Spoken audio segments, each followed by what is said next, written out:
Am I the asshole for not returning to my childcare job because the mother fired me over a mistake? I, 19-year-old male, had a job taking care of 2 kids, 2-year-old male, 3-year-old female, a dog, and doing light housework 4 days a week for a single mom who got my contact info from a business card I had posted in my dad's pediatric therapy office. Ever since the weather started getting warmer, the dog has been shedding like crazy. I would vacuum the couch and the next day it would look like I hadn't. I would lightly tug on the dog's hair and would pull out huge tufts. The dog's been scratching all the time, etc. My dad's dog has a double coat like theirs, and one morning when I was leaving for work I packed his brushing tool in my bag. When the kids were napping, I spent a full hour outside brushing the dog. The dog seemed to enjoy being brushed, and after an hour there was a huge pile of hair that had been brushed out. Before I vacuumed it up, I sent the mom what I thought would be a funny text saying, "Brushed a whole new dog out of, dog-ass coat." Looking back, I realized that maybe I should have asked first, but at the time it seemed like something that was within the scope of caring for the dog. The mom went ballistic. She called me yelling, saying that by brushing the dog and not letting the hair fall out on its own I was causing harm to the dog. She said I was an idiot and she can't believe she trusted me with her kids, and that today was my last day. I was extremely upset because I had been with the family for 3 months and she had never yelled at me like that before. I left as soon as she got home because she was still fuming. I immediately lined up a job with another family and I'm supposed to start Monday. The mom who yelled at me called me 2 days later saying that she was sorry about the misunderstanding and that firing me was an overreaction.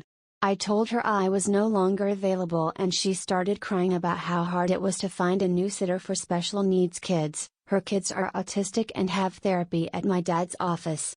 When I stood firm, she started texting my dad and asking him to do something. My dad is annoyed at being dragged into this, and while he respects my decision he wishes I would keep watching her kids for a short time to keep the peace. I hate that I put anyone in an awkward position, but I also don't want to work for someone like that. AITA?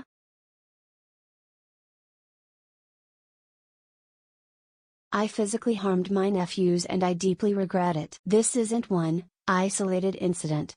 This was several.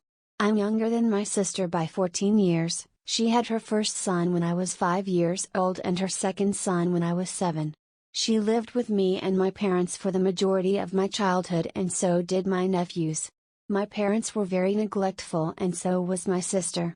Taking care of my nephews was my job almost immediately. When I was 12, I was forced to share a Jack and Jill style bathroom with them. They'd stay up all night screaming, yelling and jumping around. They would sneak into my room and steal my things and my parents didn't do anything about it. It got to the point that was sleep deprived, juggling school, kids and my parents' expectations. If they'd get too loud and wake me up, I'd threaten them. Eventually it led to hitting.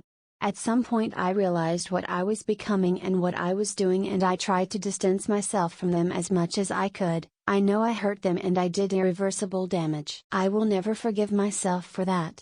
I don't expect them to ever forgive me either. It happened again when I was 18. I had a full-time job and my sister moved back in with us. I was trying to get my own apartment but all my money and time outside of work was spent taking care of kids that weren't mine. I was expected to take care of them full-time as well as take care of the house while my sister sat back and relaxed. I snapped. I hit them when they talked back to me more than once. I know their mother did it too. I took the first chance I had to move away and have stayed away since. I've personally given them so much trauma when they needed me the most.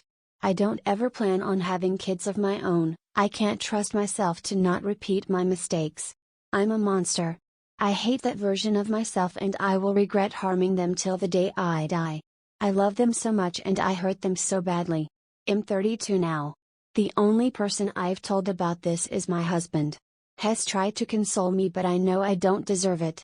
I feel guilty for even letting him try to comfort me.